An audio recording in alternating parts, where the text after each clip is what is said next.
Hi, everyone, and welcome to Enrout's Career Week Jobs That Change the World panel. This is sponsored by Google, and we are here with Fiona, Nayeli, and Britannia, and we're going to jump right into the questions today. So, Fiona, can you tell us about yourself? Sure. Thank you, Elizabeth. Thanks, Enroute, for having me. My name is Fiona Patel. I am first generation Haitian Indian, asterisk by way of Uganda, American. And I am an international development professional. I work in the global health space at Apt Associates, where I am currently a senior project manager, largely focused on an integrated health program in the Democratic Republic of Congo. And I look forward to sharing more about my personal and professional self with the Enroute family today. Thank you. Thank you, and Britannia? Hey everyone, my name is Britannia Mooney and I am a first generation college university graduate. I am from Jamaica and I am here to talk to you about my role as a research scientist and as a co-founder of a nonprofit organization that really tries to help youth learn about more 21st century skills to help them navigate life and their introduction into the STEM field. Thank you, and last but not least, Nayeli? Hi, hola todos. Thank you so much for having me. My name is Nayeli Vivanco. I am a first generation Mexican American, or a Texican, as I like to refer to for myself. I'm also first generation college graduate, and I work in the field of international education. I work for a company called EF Education First. And my current role is within the space of diversity, equity, inclusion, and belonging. So I lead our team across our different global offices. Thank you so much. I'm excited to talk about it a little bit more. Thank you so much for those wonderful introductions. Fiona, how does your work connect with you on a personal level? So I have always worked in healthcare. I originally, like many first generation kids, was going the pre-med route before I realized my passion was, before I realized my passion was really in better understanding and improving the systems in which we seek and get healthcare and through which our health is improved. And because I grew up in a Haitian household, Nula, it was really important to me to always try to find a career path that allowed me to connect back to my roots and my family and friends that are still in Haiti. And through that real deep interest in solving the difficult challenges that Haitians in the world, but especially in Haiti, face in health care, I started a path in international development, specifically global health. It has always been exciting for me to be able to work on projects that are based in Haiti. I actually had the opportunity to work in the Ministry of Health in Haiti, living in Port-au-Prince. So happy to share stories about that and really try to figure out how I could be a small part of impacting change that I knew would have ripple effects in my personal life as somebody that watches a lot of tumultuous happenings in my home country by way of my mom and doesn't really feel like there's much I can do about it. So that's how I got into the global health field. I've been lucky to work in and on projects in Haiti, and I continue to maintain those connections even though now I don't work on a Haiti project. Thank you for sharing that. Britannia, does your work connect with you on a personal level? Yeah, so for me, like I said, I am a research scientist as well as a co-founder of Caribbean Youth Development Institute. And so on a personal level, I think like, Fiona just said, she said, we were on a pre-med track. I was on a pre-med track. Why did I end up in science? That's exactly why. I started out, I'm going to become a doctor. you know, that's what your Jamaican parents usually want to hear. Most Caribbean parents want to hear. And so that's where I started. And it was actually a mentor in undergrad that told me, you know, she really thinks that being in research would really suit me. But when I got there, it was important for me to do meaningful and impactful work. And for me, I was thinking about all the students who didn't have access to opportunities that I have. And I wanted to ensure that I could create those opportunities.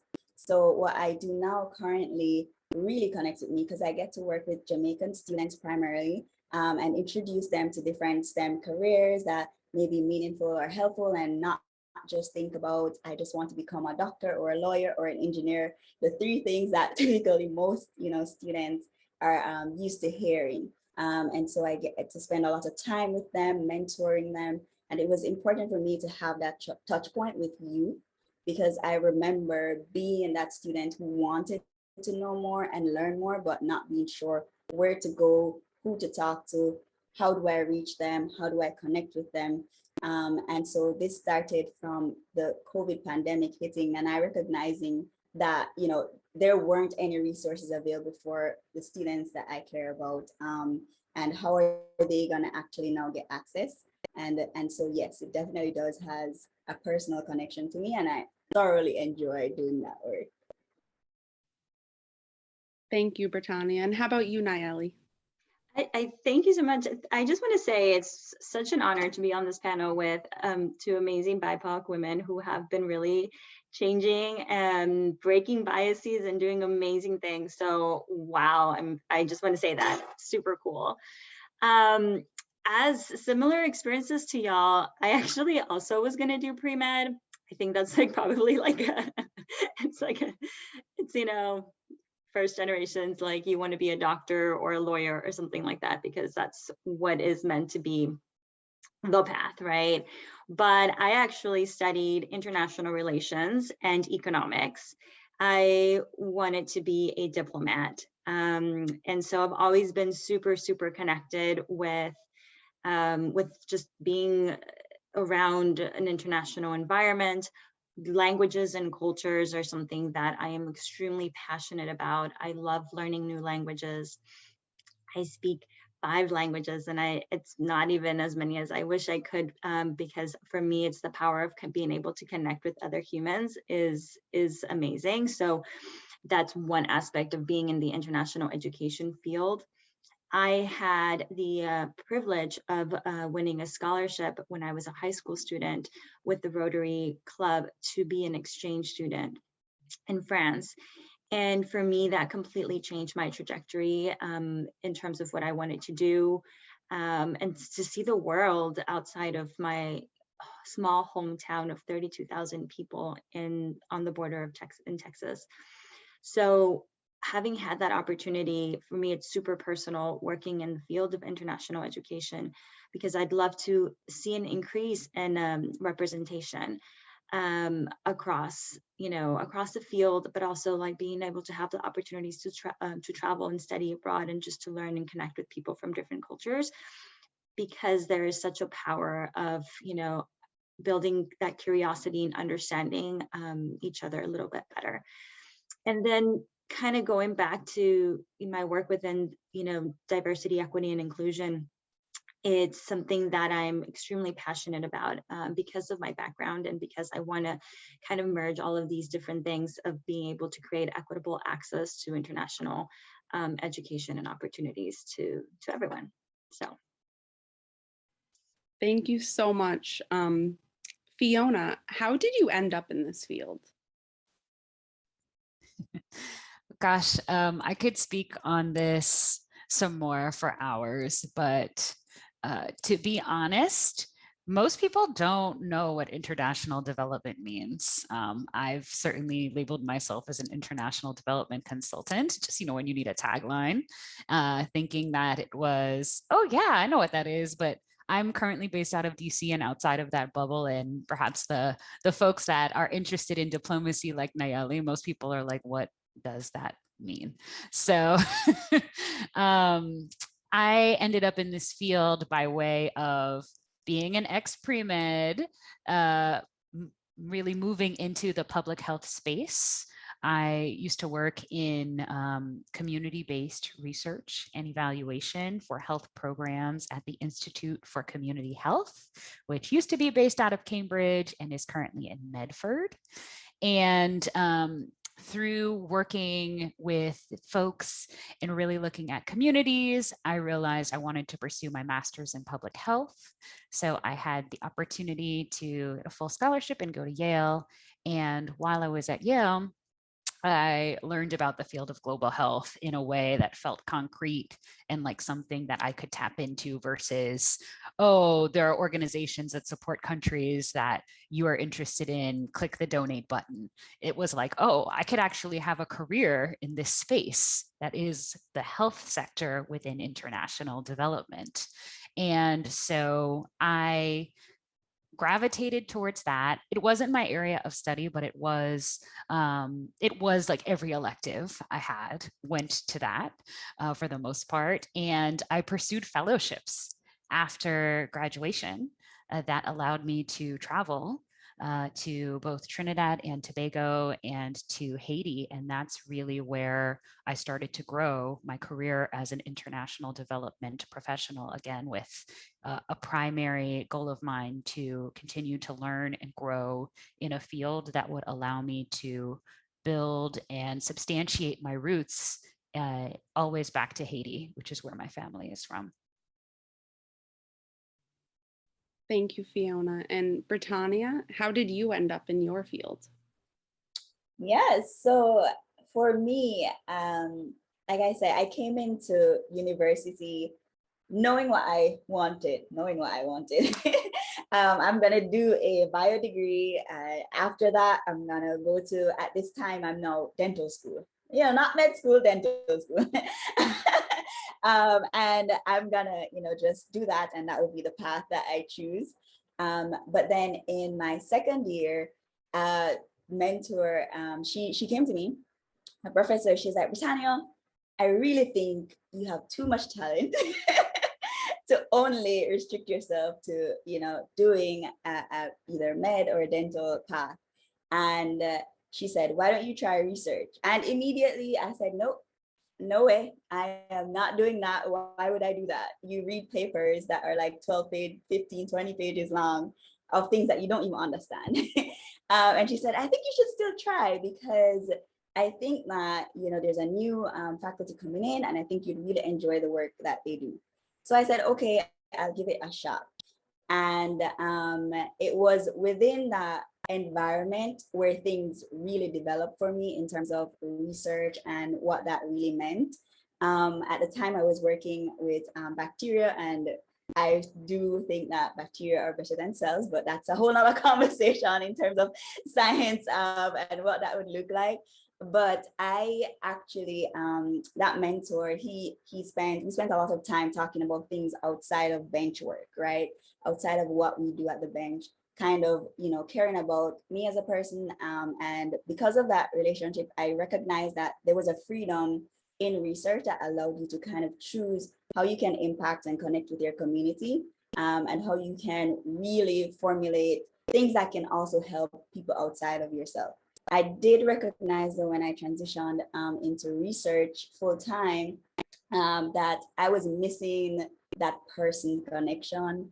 Like, how do I connect with students? Because I know that they don't really understand what this is, especially international students. How do I navigate STEM? How do I, get in this field? And so I was lucky enough to have a current mentor who allows me the freedom to do that, to do scientific outreach and communicate the science that I do, to help other students either find themselves here or find themselves in a path that's right for them. Because I really don't like the fact that, I was stuck to this path, because I believe that if I had more opportunities and more experiences, I would have sooner been much further than I currently am right now. So I do everything that I can to just ensure that I can connect with students and help them to get to that point. So that's kind of my, rounded way of how I got back to doing scientific outreach as primarily what I love and enjoy, so that I can help students and make an impact in any way possible. Thank you, Britannia. And Nayeli, how did you end up in your field? I actually started teaching English in China. So I was taking my foreign service exam, and I took it and I passed halfway through the process. And then my mom actually told me, why don't you go to China and learn Mandarin, and that will, get you right in the door with your language skills into the foreign service. And so I said, sure, why not? So I actually literally applied with EF 12 years ago. That's aging me a lot, but still, I was very young when I left. And so I taught English, and it was one of the most amazing experiences to just kind of be in that space of, cross-cultural. Not just, I wasn't just teaching English, but I was also learning about the culture, and we were exchanging a lot of, different ideas and cultural beliefs and all of that. So that's kind of how I started my career with EF. I lived in China for 7 years. I taught for about a year, and then I recruited teachers to go teach in China for a while, and then I headed up the student services division for the Holt International Business School, which is also part of EF. And I just kept feeding my passion for being surrounded by an international group of students and people. And then I came back to the US about 5 years ago. And I started working with our CEO, and started challenging a lot of the things that I was seeing in terms of, representation, and created my role. Basically said, we need to have a diversity, equity, inclusion team. And I think I know I can lead that team. So I created my path in that direction. I had no experience very specific to diversity, equity, inclusion in my resume, but what I did have was my lived experiences. I also, without knowing, a lot of the things that I had done in college were very much within the realm, right? I studied the representation of women in the Parliament of the UK. I studied microfinancing and the socioeconomic impact in rural Mexico. So there were so many different things that I had done in my career, in my studies, that I wouldn't know would eventually lead to me being in this field and doing this work. So all that to say is that you never know. Sometimes even the strangest job that you might think you are doing will help you acquire certain skills to take you to a different type of role. So for me, it's always about making opportunities for yourself, but getting involved in things that you might not even know you're interested in, because that will open up other doors. Wow, thank all three of you so much for your amazing responses. Next up, we have Fiona, and our question now is, what is a myth about jobs that makes an impact that you would like to address for students? Ooh, that's a good one. Okay, well, we've talked a few different ways across the panel about that first generation experience and the real big pushes to either become a doctor, a lawyer, an engineer. Some folks have the luxury of also having business person or entrepreneur included in there, but that's pretty much it. It's like, if you want to succeed in America, that's what you got to do.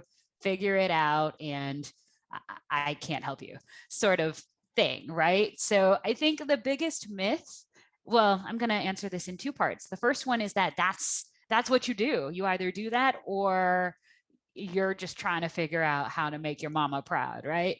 And there's just so much more that's out there that can be not just passion driven, but also a path to success. And I would venture that each person on this call, not just the panel, either has or is in process of going through that self-exploration necessary to really feel that in real time. Like, oh, what I thought I would do or what I was told I should do isn't necessarily what I want to do or what I'm seeing myself really thrive within. So that's a myth that I know is a myth, and that I hope everyone on this call is either in the process of or continuing to challenge for themselves and those around them. The second myth, because I got to give you a part two, is that if you go with a job that makes an impact, that you are sleeping on somebody's couch with not a lot of money. A passion-driven paths and careers are not necessarily going to make you 7, 8, 9+ figures, but they can. And certainly you can have a livelihood that allows you to live your best life, defined on your own terms. And quite frankly, money isn't the only thing, or even maybe even a top 5 thing towards being happy and making an impact, and knowing that what you do matters in some way, small or maybe substantial, is rewarding in ways that monetary compensation just can't provide. Thank you, Fiona. And how about you, Britannia? I mean, Fiona said it all. To be very honest, I couldn't agree more, with what Fiona just said. I think that what I would add is that you don't have to tick all the boxes to think that this is the only way to get to a particular, job that will be impactful or, give me monetary gain. I believe that, like, Nayeli mentioned earlier, with experiences, you could forge that path for yourself. And it's okay to use those experiences to shape things that are meaningful and true to you. And not necessarily just stick to, well, I've been hearing this since I've been growing up, and this is exactly the path I should take and need to take. But try new things, right? Explore opportunities, things that you are completely opposite from what you're used to. Just give it a shot once. At least you tried it once to recognize whether or not, right, this is the path for you. And then if you're sure about what you actually want to do, yes, it's what you've been growing up hearing, but you are now, yes, I've done a lot and I think this is what I want to stick to. Sometimes you should ask yourself the hard questions of, like, is this genuinely what makes me happy? Or am I hearing someone else's voice in my head? Because we form a lot of, like, our subconscious is really based on probably the closest 7 people that, we hear from every day and who is meaningful to us, who we want to make proud and who we want to ensure is happy to see what we're doing. But what if it doesn't work? What's the next thing that you think you'd actually enjoy, and explore that interest as well? Not necessarily saying that you will fail, which challenges and failure do come, but always pivot, because there's always a pivot point and there's always a way to get to the next best step. So I would say the myth would be, you don't have to tick all the boxes. It's not just a structured way of going about it. Use your experiences to shape your own and have fun along the way, because at the end of the day, it's not just about the money, but the life and the experience that you live that really helps you to make that impact to people you will meet in your everyday life. You may not be, the CEO and working for impacting 1 million students or kids or persons at once, but if you could just change the lives of your 5 closest friends, like, you are changing the world and you are making an impact. So that's kind of what I would add or say.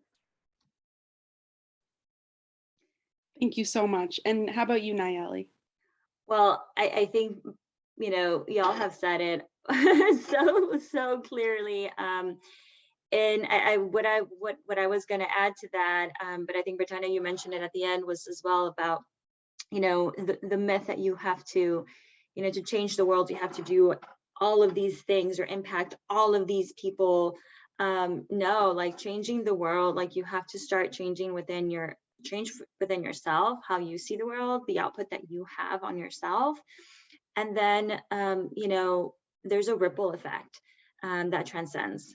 So, you know, having a conversation with one person and honestly, like, yes, even just, you know, just aside from your day-to-day jobs, like even saying hi to someone on the street, you might not even know what impact and ripple effect that might have.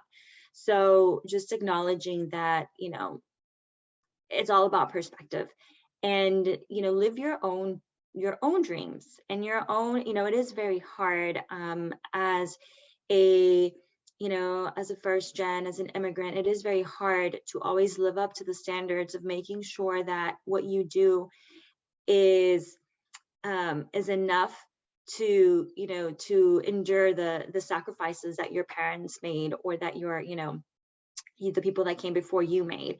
I know that always, and that weighs very heavily a lot of times, because you, and that's where the, oh, I need to be a doctor, lawyer, an engineer, and make $1 million, because that's the only path forward. And someone actually told me that it doesn't matter how much you make, it's how much you save. So food for thought. But yeah, I think it's about living your own truth and your own passion and your own dreams. And that will have ripple effects on everything. And I wanted to quote Muhammad Ali, because this quote, it resonates, but, you know, service to others is the rent you pay for your room here on earth. So, you know, thinking about a lot of the jobs that we do are very much in that tone. So that, I think it's huge. You know, don't get too attached to certain ideologies or certain principles, as long as, you know, you're happy and you're servicing, that is what matters. Thank you for your thoughtful answers. Next up with Fiona, the question is, what do you wish you knew in high school that you know now? Okay, so I am really glad that you asked this question, but I'm going to flip it into a remix, because I have very recently been thinking about the things that I wish I could take from my high school self and thread through my life now. And I have to say, when I was in high school, even though what I've decided to do has since changed, I felt like I don't know lots of things, but I know myself. And I know that I want to fill in the blank, right? And for me, it was like, I know I want to go to college. I know I have no idea how to get there, but I want to figure this path out. I'm going to put myself out there. I can find the forms. I can figure out how to fill them out. And I wasn't afraid to make mistakes, because I knew I had my family, I had my faith, and I was just going to try. And I think that for those that are listening, whatever grain of fearlessness that you have now, what's inspired you to watch this panel or to think about your future career, use that as your fuel to try. Like Britannia was saying earlier, you don't have to have all the boxes checked, but you can take a step ahead. You can test out things. You can keep going. I'm an adult now in my 30s, and I find myself thinking about, okay, I've got to have all those boxes checked in order to do anything.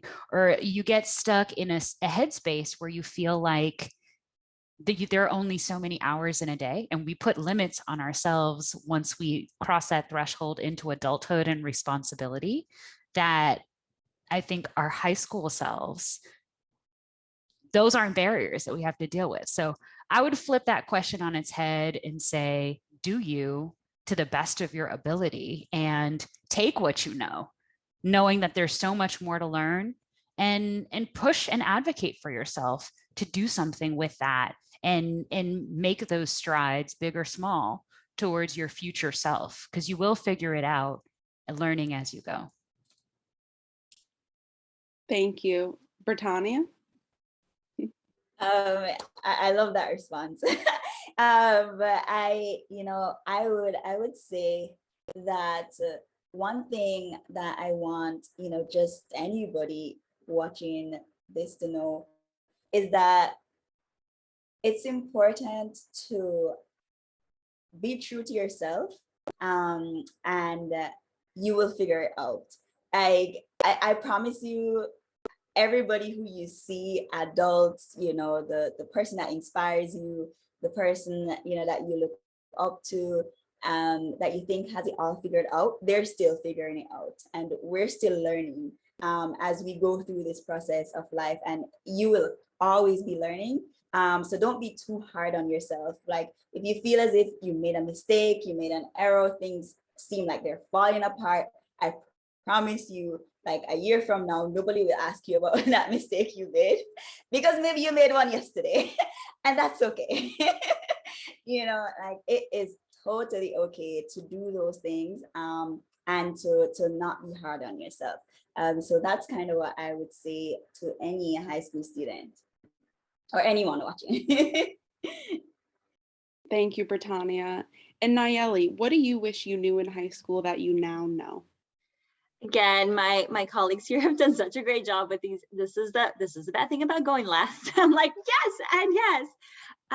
But I think one thing that that resonates with me, and I've always journaled, so I keep my diaries and my journals, and so whenever I read back at them, I was always so focused on, like, what am I going to do? What am I going to be? Like, that's like a thread throughout all my entries. It'd be like, I'm doing this, but like, what am I going to do with my life? And if I could just tell myself, like, kind of with what Britannia says as well, is like, we're still figuring it out. We as humans are continuously evolving.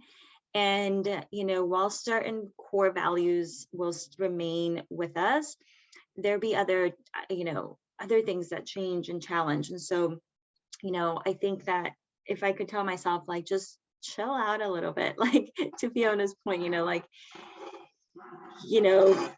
it's okay. Like, things are going to be okay. Just continue living your life and experiences. And I don't think we ever have like that. This is a defining moment. This is, anything that you do, it's not sealed forever. Right. And I think that's something that's always important to say, like, you can change careers, you can change so many things, and it's okay, because you as humans we are evolving. And so just be true to yourself and own that, that it's okay to change perspectives and what you want to do in life. Thank you so much. Our next question, starting with Fiona, what is a difficulty with this field that you experienced? That's a really good question. So I'm also realizing that I have kept a little bit of mystery alive in terms of what does it actually mean to work in global health and management. So I'm going to use this opportunity to answer and include that. So I manage global health projects. What that means is donor organizations, they develop and design projects that are intended to work with local communities in either one or a set of countries to improve health outcomes there. So right now I work on an integrated health program in the Democratic Republic of Congo, and our program works in several provinces equivalent of states in the US in the Congo. And we work with government officials in the Ministry of Health, which is the equivalent of our Department of Health and Human Services here in the US, and with health facilities and with state officials to try to understand what are the biggest problems in healthcare in the places where community members live. How do they access healthcare? Are they able to go to a facility? Is it a really long distance? And how do we help people get the healthcare that they need so that their families can live long and healthy lives in places where there aren't a lot of resources, where really critical problems like malaria, malnutrition, and fatality during delivery, during birth, are huge problems. So my role is to help manage those projects and make sure that we're able to support our teams that are working in the Congo in this particular project to do that really good work. within the funds that are available for the project and the time that's available. So a difficulty that I have experienced now that you guys know a little bit more about what I actually do is that it is really hard when you know exactly what a project is supposed to achieve and you're following the numbers and you're helping to write the reports, but you're not actually there directly contributing.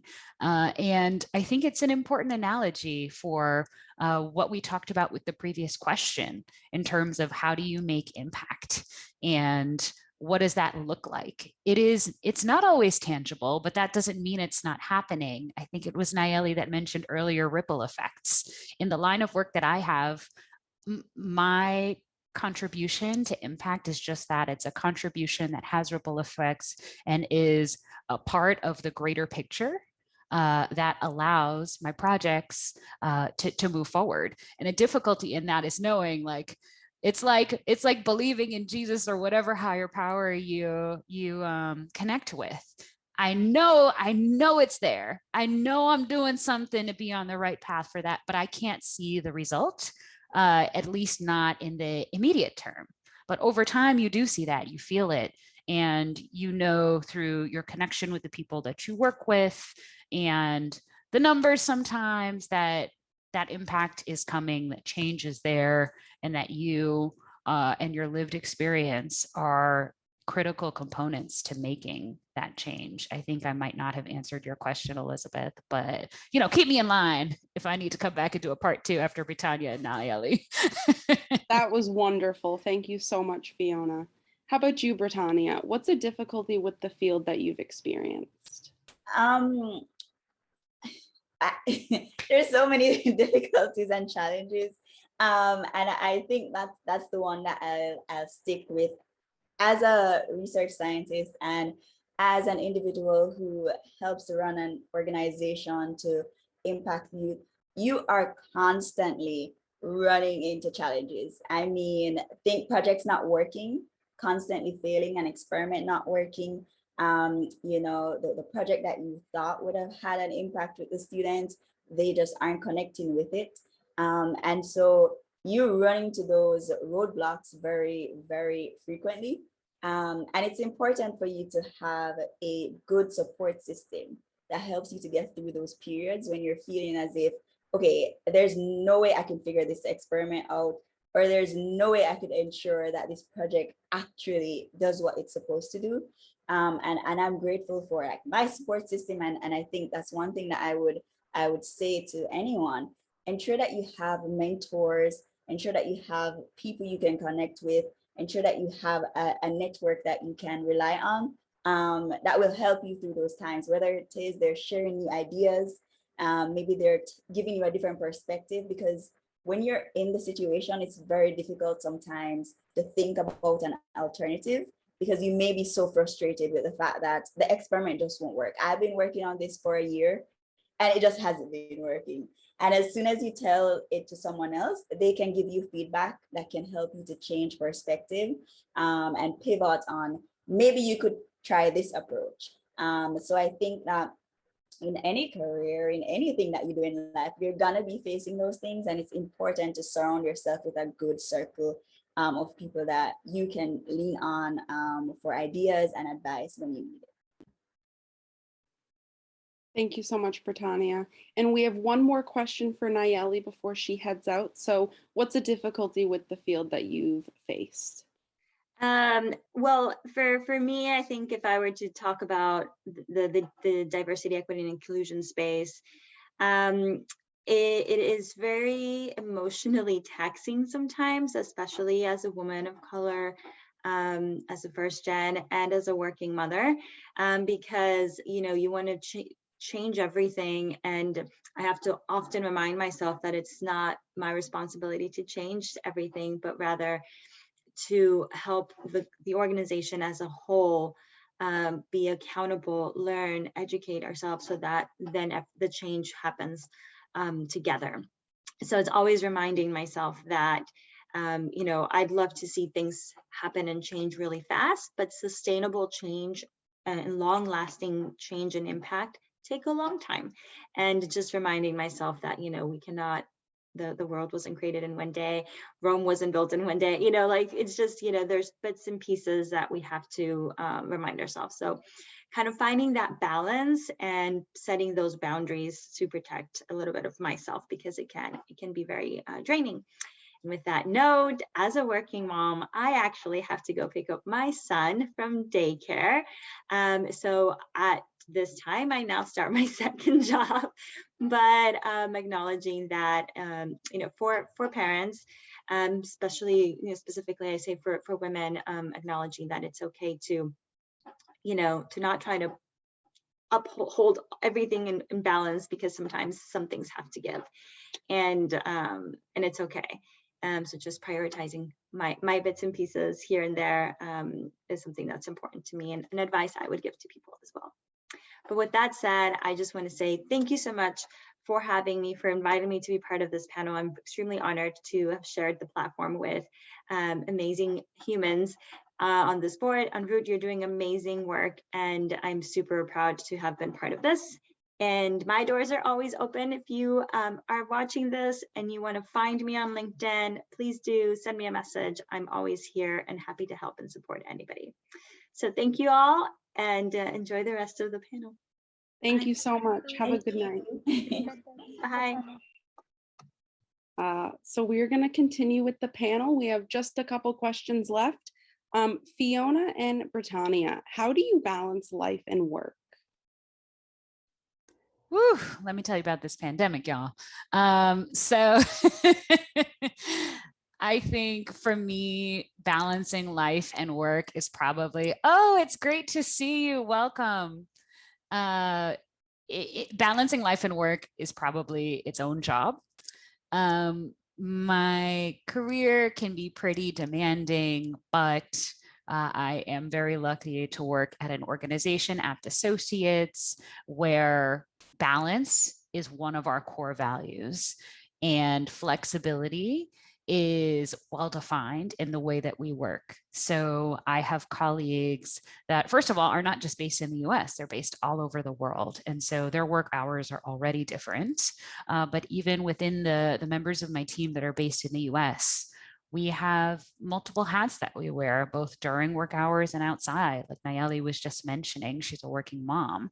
I have colleagues that are working moms and might join work at 10 a.m. because they really value breakfast time and school drop-offs with their families. I also am one of a group of coworkers that takes a break in the middle of the day, whether that be for defined lunch and walk period, a recharge nap, or just, resting your eyes from a long day at the computer. And that has been really important for me, learning how to balance and make time for life, coming from a culture where, oh, you gonna work. If there's work to do, you gonna do it, right? So do have the same 24 hours in a day as Beyonce, but really try to build that life part into it and make sure that that's primary, because there's only so much time you have to work. And usually if you're fortunate enough to be able to work, you're working until you can't work anymore. And then you're wondering, what have I been doing with my life? So it's really important to cherish and guard your work-life balance and continue to grow in that. And that has been my journey so far. Thank you, Fiona. How about you, Britannia? Yeah, I mean, honestly, the word balance, like when you think about balance, it's like, oh, it's all leveled, 50% here, 50% there. I personally don't think balance is a term that I could stick with, because like you have to just learn how to prioritize, what you value, and in moments, yes, now I have to commit to work, and that's what I'm giving, maybe 100 or 80% to. But then there are moments when I'm like, I'm living life at 100%, and I'm taking a break from work, because I think it's important that we don't forget ourselves, and that work isn't the only part of us.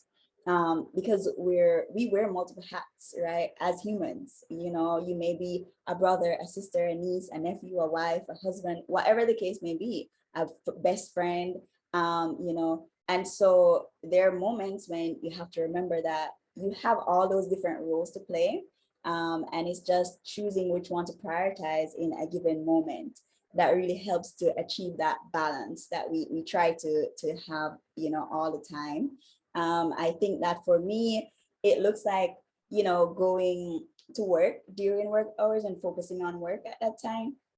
And then once work is over, I'm with my friends and I'm with my family because I value that and I'm there 100%. So I'm not going to be at 11 p.m., checking an email that's related to work because maybe we're having movie night and I actually want to be present in movie night because I think it's important to do that type of life, like to do life in a way that's important to you and in a way that you prioritize or that's meaningful.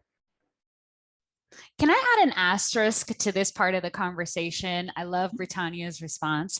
I just want to add for the audience who likely is either early in their working careers or thinking ahead to what that might look like. This question is also relevant for those that are college bound. Especially if you are first generation or you emigrated to the US. What your parents or whoever your adult figures are, what they want for you and what they see as what's going to be your college experience ends up often being dramatically different from what you see and want to experience when you go to college. So I just want to also shout out that other side of balance, right? Like when you're in college, the temptation to want to do all the life things and none of the work things is really high. And we don't have the same 24 hours in a day as Beyonce. So I just want to make a plug that when you're in college or in school, like your game face is a little bit different, right? Like you're not in this very clear structured work environment where you clock in and you clock out at these specific times and you have very clear responsibilities and deliverables. You are your own advocate. You are your own boss. And probably for many, for the first time in life, no one is looking at you and saying, did you eat? Did you wash your drawers? Did you do your homework? And so it is really, really important when you're in college or in that environment where you have more flexibility to tap into yourself and what your habits are and create structure for yourself that allows you to achieve your goals in that incremental fashion based on, hitting those homework targets, sitting down for 3 hours in the library, even if it's in a dark basement to get it done. And then maybe you go to that little party that you're not going to tell your parents about, but really creating that structure such that you are achieving balance in that other way. Because when you're in school, you are building your future self through your small achievements, and balance is important in that respect too. I couldn't agree more. I ditto that 100%. I think Britannia and I have been in that same place of like, work, what? Oh, shoot, just got my grade report. Time to get back into it. Truth moment. Thank you for allowing me to add that, Elizabeth. Yeah, that was wonderful. I do want to open up the last couple of minutes of the panel for any students or anyone in the audience to ask any questions to our wonderful panelists, Fiona and Britannia. So we'll give a couple minutes for that.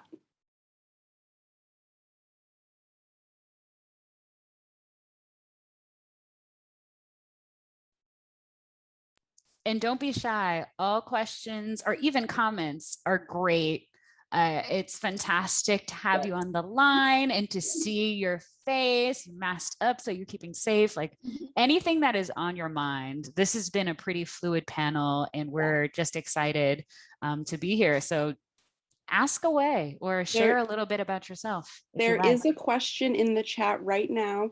Great. And it is, what is one thing you learned about yourself in this time? Oh, that's a good question. I think that one thing that I really learned, I would say I'm talking about in college, when I got to college, was that I have the ability to create whatever I want for myself. And I can be a leader, and I am capable of, sharing experiences with other individuals and understanding other perspectives. I think that's really what college did for me, because I spent a lot of time, trying. I came directly from Jamaica and into the United States for college. And so transitioning from that culture shock, one, right? It was hard, but I didn't need to put myself in the box that everybody else may have put me in at that time. And I can create the path just as anyone else can create that path. So I did a lot of work that helped me to develop my leadership style, how I communicate with others, how I get involved with the community, how am I able to create impact that I truly believe in and that I want to see. And so I had a lot of fun, but I also ensured that I was staying true to my core values. So it was testing to be in that environment, but at the same time, that test proved to me that I know who I am, and I know I'm capable. So that's kind of what I learned during that period of college. I would complement that by saying a big learning that I have had throughout different stages of my adult life, and certainly still, is that I'm my biggest advocate. Nobody is going to know me better than I know myself. And so often, especially in the early days, we're just trying to figure things out and see what's the next step. How can I be the best at whatever it is I'm trying to achieve? And it can be really easy, especially as women. And if you are also a woman of color or a person of color, that's also relevant, of like, you're just trying to find your bearings in systems that are not designed for you or don't feel like they are, and where you feel like you're just trying to get a seat at the table. And don't wait for other people to invite you. If you want something, or you feel like you are qualified for something or want to be qualified for something, put yourself out there. Figure out what resources do I need? What's one thing that I can do? Who's one person that I can talk to? Cold messaging on LinkedIn is not fun, but all you need is one person to respond to take that next step. And the minute you get to talking with folks or taking that step to look on the internet for what it is you're looking for, you don't think about it when you're doing it, but you're building that confidence that will fuel you to continue forward in your path. And again, nobody's going to advocate better for you than yourself. And one thing I like to tutor and mentor in my spare time. And one thing I always tell my students that I'll share here is cheesy, just so you know, but is that the answer is always no until you ask the question. You don't know what someone's going to respond to you with, but as long as you're hesitant to ask, the door is still closed. That door might be open if you just step up and take the time to bet on yourself and ask. Thank you so much. We do have one more question from a student. What advice would you give for students who have many interests in achieving their goals? First of all, hand clap. Yes. Yes. Yes. I can start and just say that my advice is start with one. What is one goal that you could start with? And write it down. Write it down. Reflect on how that one goal connects to all of your other goals. And just take that step towards achieving the first one, and find points in time to reflect and see, okay, where have I gotten in this goal and how does it connect to the other ones? How can I create or reimagine connecting points so that I'm continuing to move? And while you're moving, you're not just moving in a straight line, you're moving in more of like a V shape, where the whole world becomes yours as you crush your goals and you establish new ones and you learn. There's this Netflix show, Hustle and Flow, that one of the rappers had rapped, I don't take L's, I learn lessons. And I don't know what happened to that rapper, but you certainly gave me a gem. So sharing that here as well, like every step forward is a path towards your goal and your goals, and just keep crushing it, working towards it, learning from it. I would totally, agree with what Fiona just said. I think that an advice that I would give, I have many interests as well. Like I wear many hats. I describe myself as a multi-potentialite. And I didn't I didn't put myself in one box. What I did, like Fiona said, was I chose one. And I tried to understand how does it relate to all the others, and what are the tangible experiences I can take from this field or whatever I'm doing, this project, this club, and transfer it to another interest that I have. Because then it becomes like a snowball where you're adding, this compound effect of this is what I am good at and this is what I'm trying, but the skills I learn here, I can apply here as well. So you're not relearning those skills, you're adding to it, and you keep adding those things, and have some fun. And don't be too hard on yourself when you do set goals and you recognize, oh, I may actually be, falling back behind goals. I'm not achieving things. I feel like a failure.